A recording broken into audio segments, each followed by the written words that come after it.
Caros irmãos e irmãs, mais uma vez aqui estamos tentando levar até vocês a voz do pastor, este programa semanal que é transmitido aos domingos através da rádio Rosário. A semana passada tivemos um probleminha com a gravação e não foi possível fazer chegar até vocês o programa. Infelizmente, não foi possível. De maneira que esperemos que hoje realmente seja possível. E já estamos no segundo domingo do tempo do Advento. Já estamos dentro do segundo domingo. E como vamos perceber nas leituras, o Advento começa a ser já um tempo de esperança e de alegria, porque se percebe que o nascimento do menino Jesus já está próximo. Os fatos que narram nos evangelistas, o nascimento de Jesus, realmente já estão bem próximos esses fatos e, por isso, a nossa alegria se une à alegria de toda a igreja que espera esse nascimento como um evento importante dentro da nossa espiritualidade cristã. Vamos então começar com a primeira leitura, como sempre costumamos fazer. A primeira leitura é do livro do profeta Baruch. Diz assim: Despe, ó Jerusalém, a veste de luto e de aflição, e reveste para sempre os adornos da glória vinda de Deus. Cobre-te com o manto da justiça que vem de Deus e põe na cabeça o diadema da glória do Eterno. Deus mostrará teu esplendor, ó Jerusalém, a todos os que estão debaixo do céu.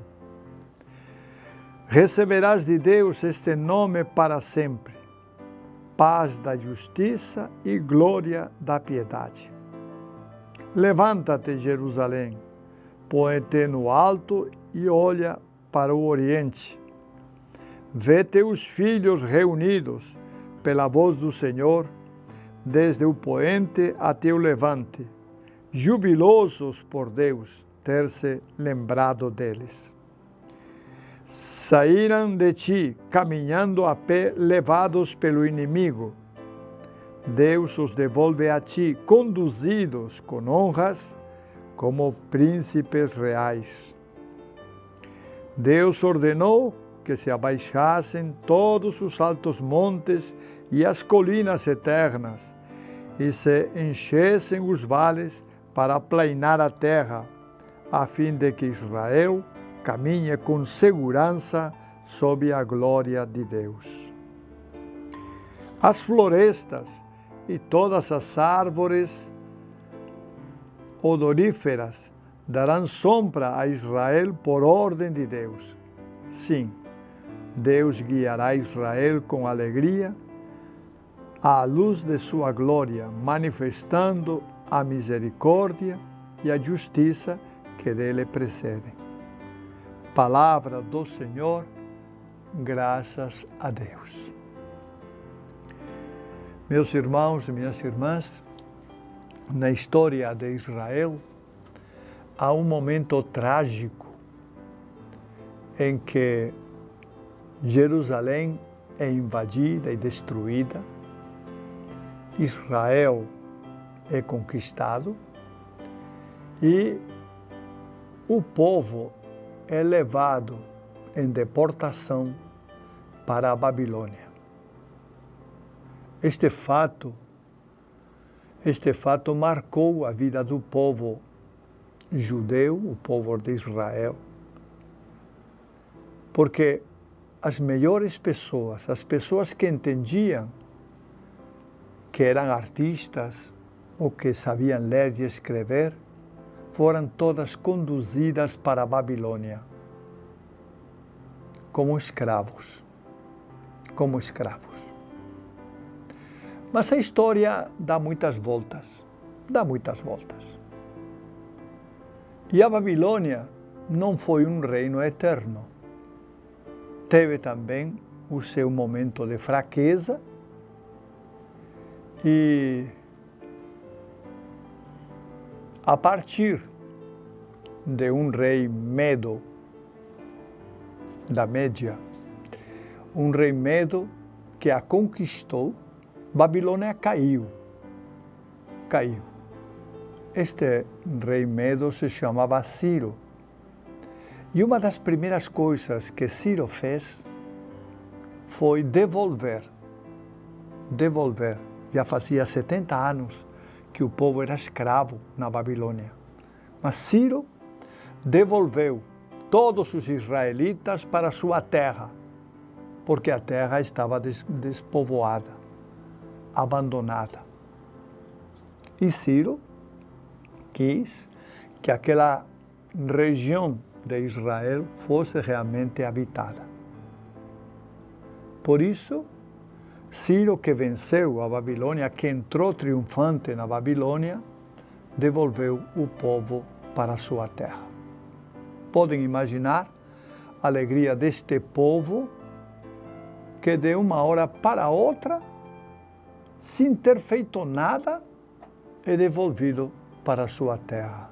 É libertado, porque Ciro, o rei Ciro, o que fez foi libertar o povo, devolvê-lo para sua terra, mas livre, não escravo mais, não servindo a nenhum rei, mas para viverem com liberdade na terra de Israel.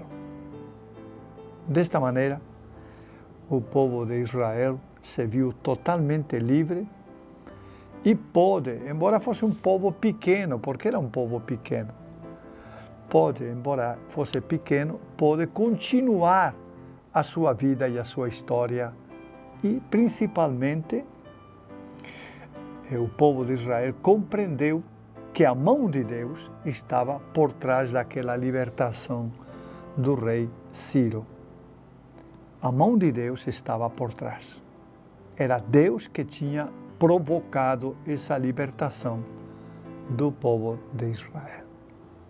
Pois bem, meus irmãos, esta leitura do profeta Baruch é uma leitura para que o povo se alegre, exulte, se encha de alegria porque o povo foi libertado da escravidão da Babilônia e pode voltar para sua terra totalmente livre. É um momento de exultação. Por isso, o profeta diz que devem tirar a roupa de luto, a roupa velha, e vestir uma roupa nova, uma roupa clara, uma roupa de festa, porque efetivamente o retorno para Israel, para a terra de Israel, é uma grande vitória para aquele povo miúdo, era pequeno. De fato, na Bíblia se diz que o que voltou para Israel não foi uma grande multidão. A Bíblia diz que foi um resto de pessoas, um resto de gente, um grupo pequeno que voltaram, mas com um espírito inflamado, dispostos a continuar adorando a Javé, o Deus verdadeiro, e a cumprir os seus preceitos. O povo entendeu muito bem que os castigos que Deus tinha mandado ao longo da história sobre Israel eram castigos merecidos, porque Israel se esquecia de Deus, abandonava os bons costumes e corria atrás deuses pagãos. Israel entendeu isso. Isso vai ficar marcado na memória de Israel. Vai ficar marcado porque, do nada, Deus devolve o seu povo à terra que tinha prometido a seus pais, a Abraão, Isaac e Jacó. Essa mesma terra é devolvida para o povo, para que continue cultivando-a, morando nela e sendo um povo livre. E isto é fundamental no povo de Israel. É um povo livre, não escravo de ninguém, mas totalmente livre. E livre não para fazer o que eles querem, mas para servir a Deus. O povo aos poucos vai entendendo isto pela ação dos profetas. Eu diria também pela ação do próprio Deus, que às vezes os castigava quando não queriam obedecer às suas leis e os seus preceitos. Esta é a libertação que Baruch, o profeta Baruch, anuncia para o seu povo de Israel.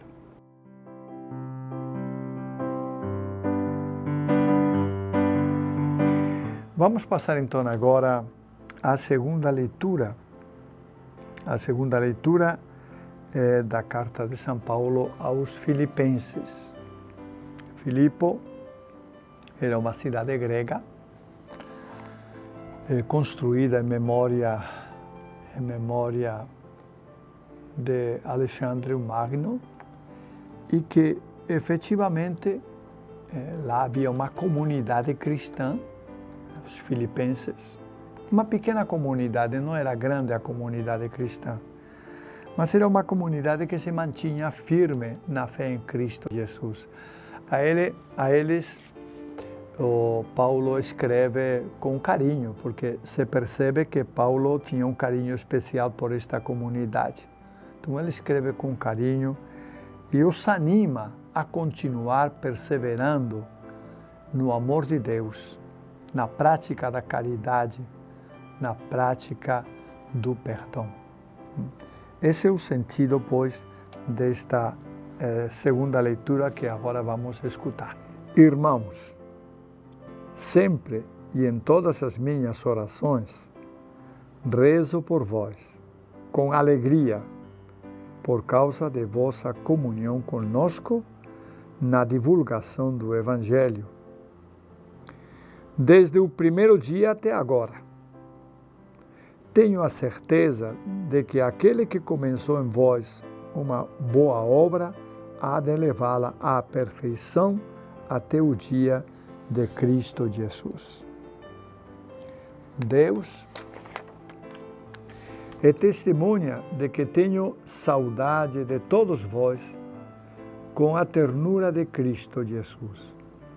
E isto eu peço a Deus, que o vosso amor cresça sempre mais em todo o conhecimento e experiência, para discernirdes o que é o melhor, e assim ficareis puros e sem defeito para o dia de Cristo, cheios de frutos da justiça, que nos vem, por Jesus Cristo, para a glória e louvor de Deus.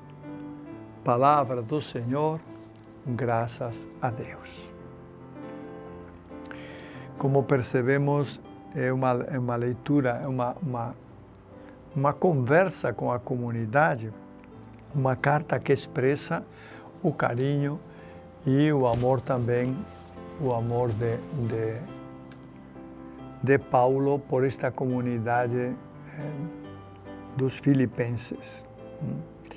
Um carinho especial de Paulo, porque é uma das comunidades preferidas dele, e onde ele estará visitando, fará várias visitas e levará sempre a palavra de Deus a essa comunidade, a palavra de Cristo Jesus a essa comunidade. Uma comunidade, pois, de um pequeno grupo, na verdade, não deveria ser muito grande. Nós não temos hoje dados para saber quantas pessoas formavam a comunidade. Mas como estamos, e isto é bom que se diga, no início da evangelização, imaginamos que a comunidade não seja grande, seja uma comunidade pequena.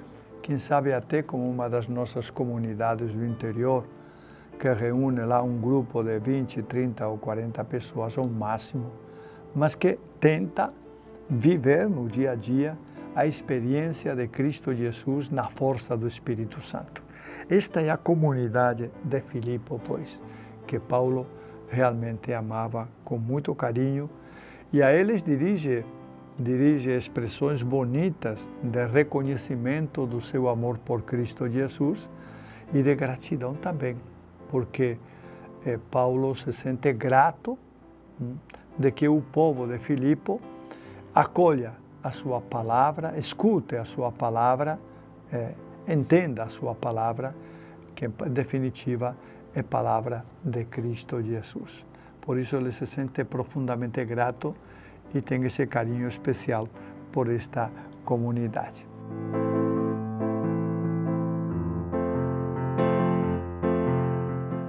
Vamos, pois, agora, sem mais, passar para o Evangelho. Vamos passar para o Evangelho, que neste dia é o Evangelho de Lucas. Lucas. Diz assim: no 15º ano do império de Tibério César,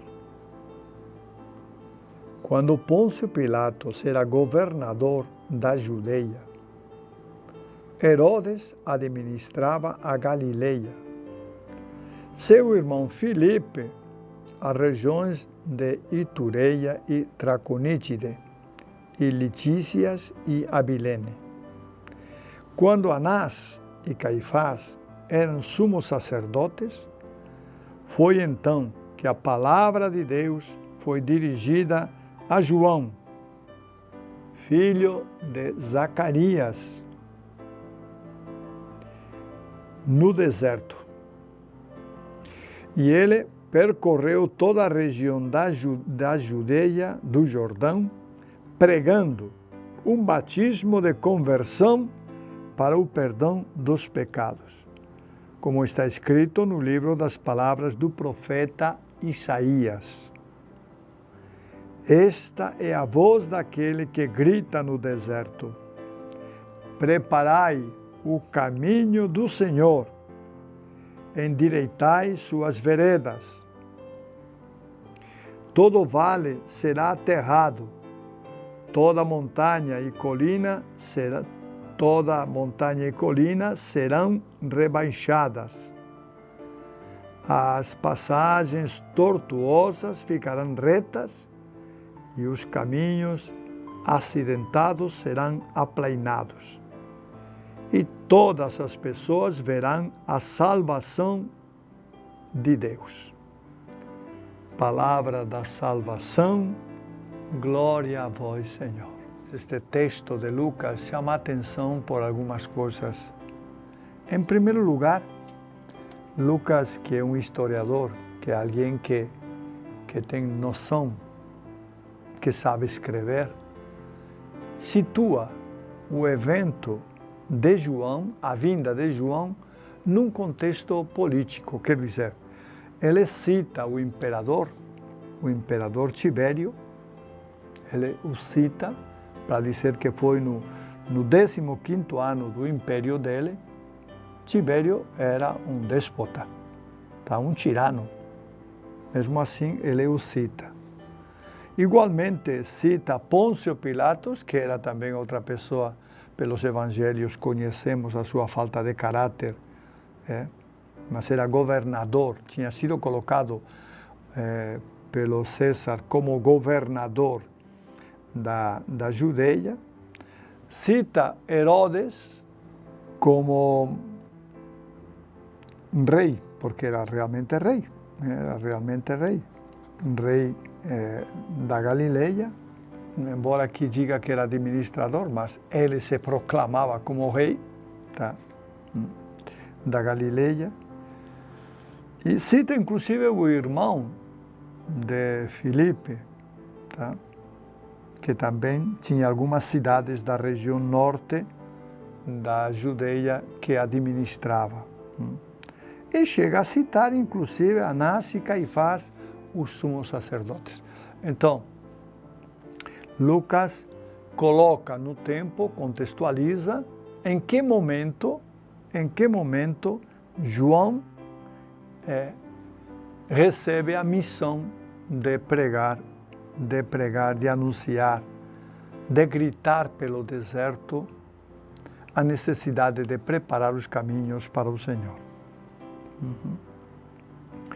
E João, aquele que nasceu de forma miraculosa, com grandes eventos, aquele que nasceu quando a sua mãe era realmente estéril, João, então, vai sair de forma rústica e pobre anunciar o Evangelho. Em outras partes do próprio Evangelho se diz qual era a roupa de João: pele de camelo. Vestia uma pele de camelo, quer dizer, pobremente. Era um homem que vivia a pobreza e que se dedicava totalmente ao anúncio, à pregação. O que João dizia? O que João realmente proclamava? Basicamente, João anunciava que alguém viria. Alguém importante estava para chegar e que era necessário preparar os caminhos, aplainar as estradas para a chegada dessa pessoa importante. Hoje nós sabemos perfeitamente que João se referia a Jesus, né? Que era parente dele, era primo dele, Jesus. Então se referia a Jesus e estava pedindo para as pessoas que realmente preparassem não os caminhos, essa é uma metáfora, preparassem o coração para acolher Jesus. O mesmo que hoje a igreja nos pede no tempo do Advento. No tempo do Advento, a igreja também nos pede que preparemos o coração. Como? Pela oração e pela penitência. As duas coisas. Pela oração e pela penitência. É preciso preparar os caminhos do Senhor. Facilitar a chegada de Cristo Jesus à nossa vida e ao nosso coração. E isso a gente faz pela penitência e pela oração. Pela oração. Então, João é este profeta. O conteúdo da pregação de João é: convertei-vos, mudai de vida e preparai o caminho ao Senhor. É preciso converter-se. Vejamos que João aparece historicamente num momento em que o povo estava um pouquinho longe de Deus. O povo estava longe de Deus. Eu diria, como algumas vezes acontece também conosco, eu tenho sentido em alguns lugares essa frialdade, essa distância de Deus. Como tenho sentido em outros lugares também, especialmente no nosso interior, a proximidade de Deus. Como Deus realmente anima aquela comunidade, anima aquele povo para continuar domingo tras domingo, realizando o seu culto dominical, a sua leitura da palavra de Deus, e algumas vezes até com missa. Eu tenho percebido também isso. Mas tenho percebido também que algumas comunidades são extremamente frias e a palavra de Deus não penetra no coração das pessoas. E isso me deixa um pouco triste, porque eu gostaria de que na nossa diocese, realmente, ante estas palavras de João, nosso coração exultasse, gritasse de alegria, acolhesse o Salvador com alegria. Nós vamos enfeitar as nossas casas com luzes, agora que se aproxima o Natal. Não digo que isso seja ruim, não. Eu acho que é bom, até bom. Porque isso nos lembra que este tempo do Natal é importante. É importante. É importante não só pelas luzes, é importante pela nossa vivência da fé em Cristo Jesus e pela recordação de que é Cristo Jesus que vai nascer entre nós e que realmente nós precisamos estar atentos a sua chegada, para que não nos pegue de surpresa, para que realmente nós possamos viver a nossa fé. Pois bem, meus irmãos, esta é a palavra do Evangelho de hoje. É interessante porque João, que conhecia bem a Bíblia, não é? Recolhe um texto de Isaías. É Isaías o primeiro que falou de preparar, de aplainar os caminhos, de preparar os caminhos. Ele foi o primeiro. Foi o primeiro. Então, João recolhe aquelas palavras e as atualiza, pedindo a conversão para todos, porque aquele que virá, ele tem poder. Aquele que virá, que é Cristo Jesus, ele vai realmente vir para reinar sobre toda a humanidade. Esta é a mensagem fundamental deste Evangelho de hoje, né? Eu também comentaria com vocês, não é, que João, ele inclusive, tomando um pouco, eu diria que a iniciativa, ele instituiu um batismo. Ele batizava as pessoas no Rio Jordão, porque foi naquela região do Jordão que ele morou. Ele morou lá. É meio deserto aquilo, né? Mas naquela região é que ele morou, é que ele viveu. E aproveitava o fato do rio estar no lado para descer, convidar as pessoas para descer e as batizava. Mas veja bem, João, ele vai ser muito consciente, e ele é consciente, de que o seu batismo é só um batismo para o perdão dos pecados, nada mais, tá?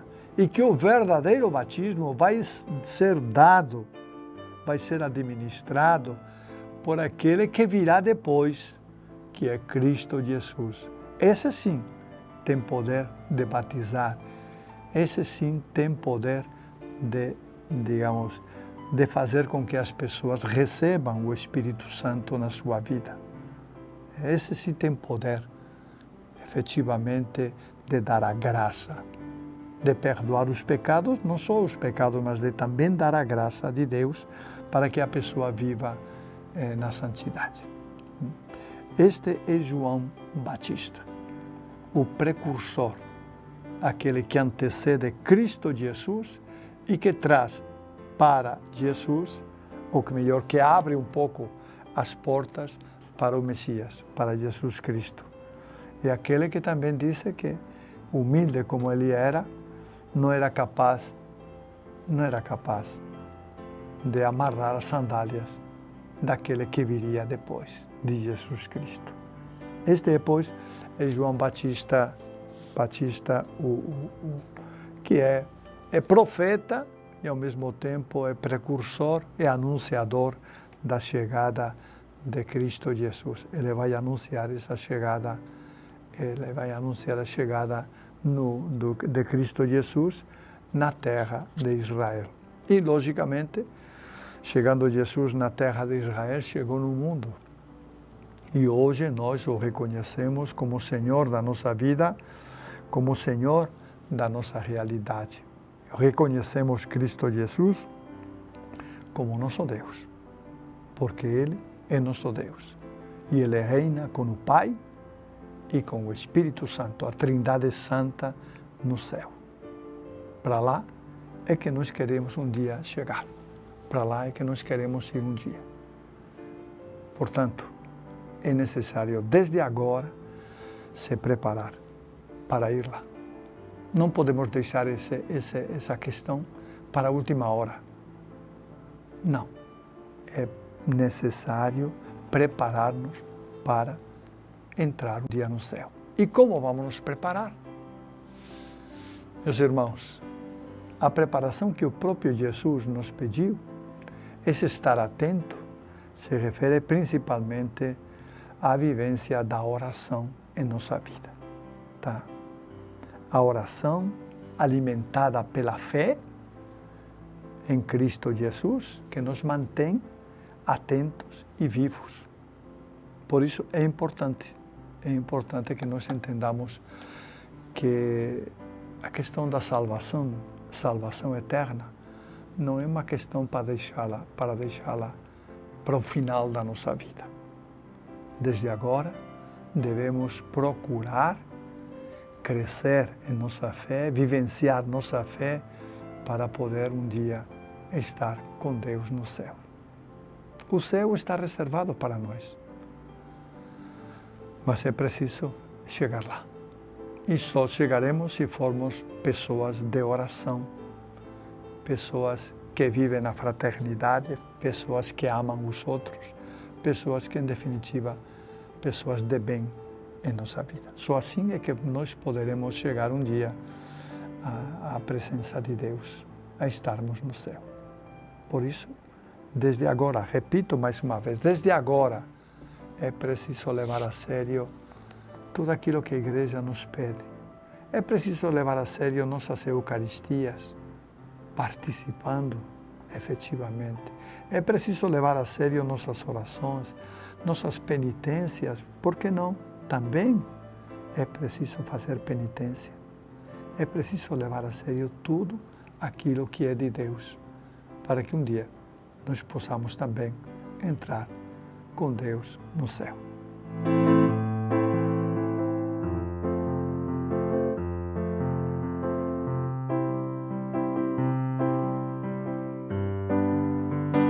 Bom, minha gente, agora eu teria algumas notícias. Em primeiro lugar, eu queria também dizer para vocês que na cidade de Ipixuna, no dia 18 de dezembro, teremos a ordenação de 5 diáconos. Tá? 5 diáconos. Então, esses 5 diáconos, após a ordenação, eles serão, se Deus quiser, sacerdotes. Sacerdotes a serviço da Diocese de Bragança, porque eles estão unidos ao bispo que os ordena. E neste caso, acredito que seja eu que vou ordená-los, e por isso vão estar unidos à Diocese de Bragança.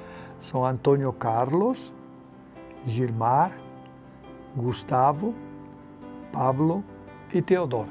Esses são os 5 diáconos que estarão sendo ordenados em Ipixuna, se Deus quiser. Eu gostaria de que, eu sei que todo mundo não pode ir lá para a ordenação, nem a igreja, embora seja muito grande, vai comportar todo mundo, né? Mas eu queria, isso sim, pedir as orações de vocês por esses 5 jovens, rezem por eles, para que Deus lhes conceda a graça da perseverança, para que eles possam realmente perseverar na sua caminhada sacerdotal. O sacerdote, como qualquer cristão, como qualquer pessoa, tem também as suas limitações e as suas tentações. O bispo também tem tentações, não pensa que não tem tentações, o bispo também tem. E é preciso estar atento a tudo isso para que realmente não venhamos a cair na tentação. O demônio não nos leve pelos caminhos que realmente ele quer, que são os caminhos da tentação, para fazer-nos cair. Tá? Por isso é importante que oremos por eles, peçamos a Deus a graça.